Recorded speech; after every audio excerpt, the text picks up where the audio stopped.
বর্ণের সবাই বলে বাম দিক থেকে শুরু হয়, এইভাবে, তাই না? এইভাবে এখানে মিশে যাবে। তারপরে কি করব? ঠিক এই রেখার মাঝখান থেকে আমরা এমন একটি আঁকড়ি নিয়ে আমরা সোজা উপরের দিকে উঠিয়ে দেবো। এটা হচ্ছে অর্ধমাত্রা। আর বাম পাশে পূর্ণমাত্রা আছে, এই পাশে আংশিক মাত্রা আছে। সব মিলিয়ে ঝটা কি পূর্ণমাত্রা না অর্ধমাত্রা? পূর্ণমাত্রা। দুই পাশে মাত্রা আছে যেহেতু। আর যে বর্ণের শুধুমাত্র ডান দিকের আংশিক মাত্রা থাকে তাকে বলা হয় অর্ধমাত্রা। এবার ইও, এভাবে আমরা এ বর্ণটি লেখার পরে ঠিক এই বরাবর থেমে যাবে। এখান থেকে আমরা ইও লিখব। বুঝতে পেরেছি? এবার ট বর্ণ দেখো, ঠিক আমরা এইভাবে এই বরাবর নিব আর এখান থেকে গোড়া নিব। এখান থেকে কি হবে? গোড়া নিব। এবার আমরা নেব কি? ঠ বর্ণ। এভাবে নিয়ে আমরা ডান দিক থেকে একটু বাঁকা করে দেব উপরে। বলো ঠ।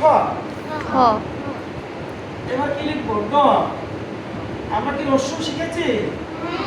দেখো ঠিক রস্যর প্রথম অংশ। এবার ডান দিকে যদি আমি এখান থেকে একটা পুরানি দিতাম তাহলে কি হতো? রস্য হতো। আবার তুমি এলোমেলো বসেছো, আসন দিয়ে বসো না। বলো ঢ।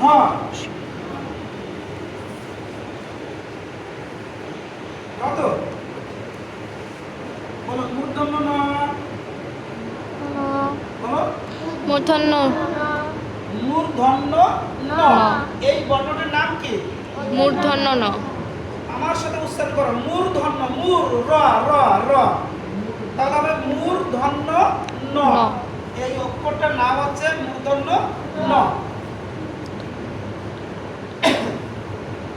বলো ত, ত, থ। থ, এভাবে এটা অর্ধমাত্রা। দ বর্ণটি কেমন ভাবে দেবো আমরা? এমন ভাবে দ। এবার এটা কি দিলাম বলো তো? ধ,